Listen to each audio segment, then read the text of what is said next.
কারো কারোর জন্য এখানে শিথিল করা হচ্ছে। আমাদের DUCSU for change, vote for change কিছু ফেস্টুন ছিল শিক্ষার্থীদের মতামত নেওয়ার জন্য। নির্বাচনী আচরণ বিধিমালা অনুসারে সেগুলো বিশ্ববিদ্যালয় প্রশাসন তুলে ফেলেছে, আমরা কিন্তু কোনো আপত্তি করি নাই। কিন্তু আমরা দেখেছি যে আবার অন্য প্যানেল তারা এরকম ফেস্টুন টানিয়েছে। আমাদের আবার অভিযোগের প্রেক্ষিতে অনেকেরগুলো সরানো হয়েছে। আর সবচেয়ে বড় যেটা বাস্তবতা, আপনারা এখনও গেলে দেখবেন যে টিএসসিতে বাংলাদেশ জাতীয়তাবাদী ছাত্র দল, গণতান্ত্রিক ছাত্র সংসদ এরকম তাদের ফেস্টুনগুলো সেখানে এখনও রয়েছে। স্যারকে ফোন দিয়েছিলাম, স্যারকে ফোন দিয়ে আমি সবিনয়ে জিজ্ঞাসা করেছি যে স্যার, যদি কোনো ছাত্র সংগঠনের নামে কোনো ফেস্টুন থাকে, কোনো ব্যানার থাকে, সেটা কি সেই ছাত্র সংগঠনের যে প্যানেল বা যারা সেই ছাত্র সংগঠন থেকে ব্যক্তি হিসেবে প্রতিনিধিত্ব করছে তাদেরকে প্রভাবিত করে না? যদি আপনার নির্বাচনী বিধিমালা অনুযায়ী প্রভাবিত না করে, তাহলে আপনি আমাকে এক্ষুনি বলেন, আমি ছাত্র অধিকার পরিষদের নামে আমি ফেস্টুন করব। আমাদের সেই দীর্ঘ 6 বছরের যে লড়াই সংগ্রাম আন্দোলন, শিক্ষার্থীর জন্য কথা বলা, হামলা মামলা, ফ্যাসিবাদের দিনলিপি, আমরা সেগুলো সেখানে তুলে ধরব। গতকাল রাতে স্যার আমাকে জানালেন যে ঠিক আছে, আমি দেখছি।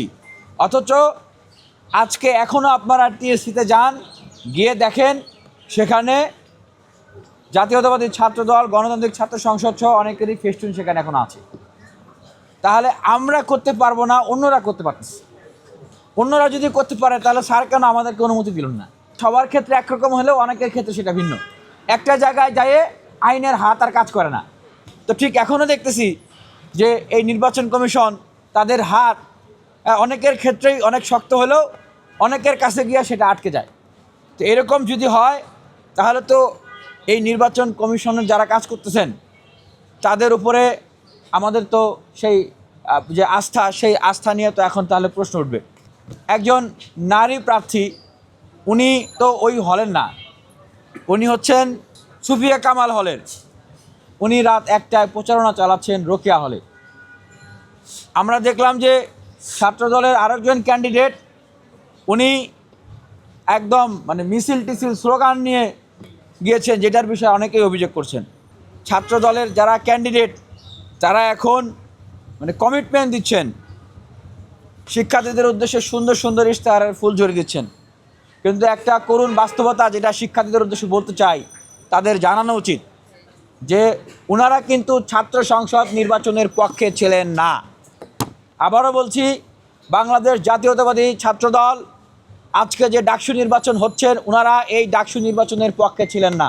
কথা হলো, ওনারা আবার যদি কোনো প্রতিকূল পরিবেশ তৈরি হয়, নিজেদের নিরাপত্তাই আসলে নিজেরা দিতে পারবেন কি না, সেটাই এখন প্রশ্ন। ওনারা শিক্ষার্থীদের নিরাপত্তা কীভাবে দিবেন?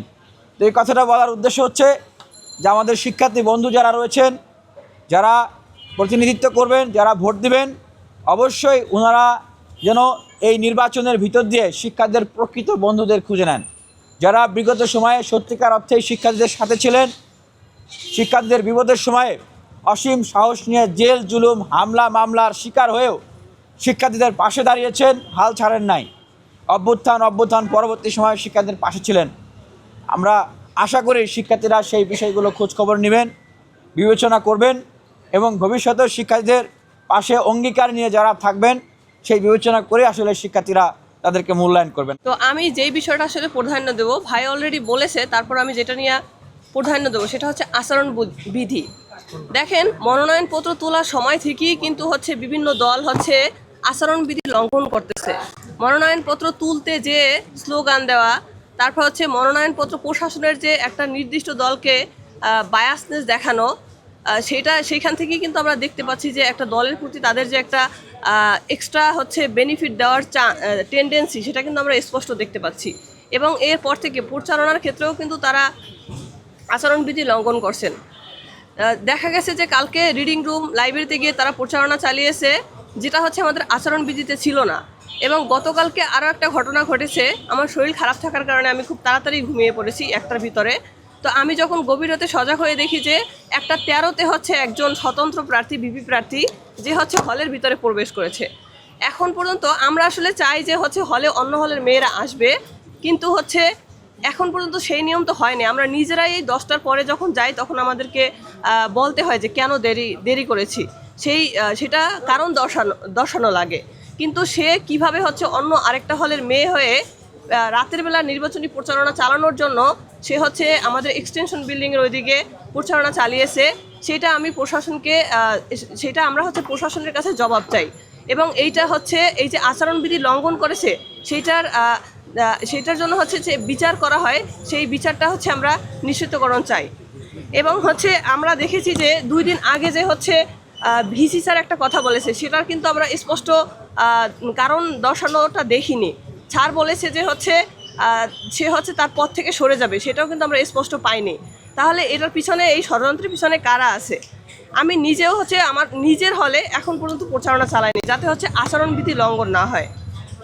দেখেন এখানেই কিন্তু স্পষ্ট যে আমরা একটা লেভেল প্লেয়িং ফিল্ড পাচ্ছি না, কিন্তু যেখানে হচ্ছে একটা দলের প্রতি একটা পক্ষপাতিত্ব সেটা কিন্তু স্পষ্ট হয়ে উঠেছে।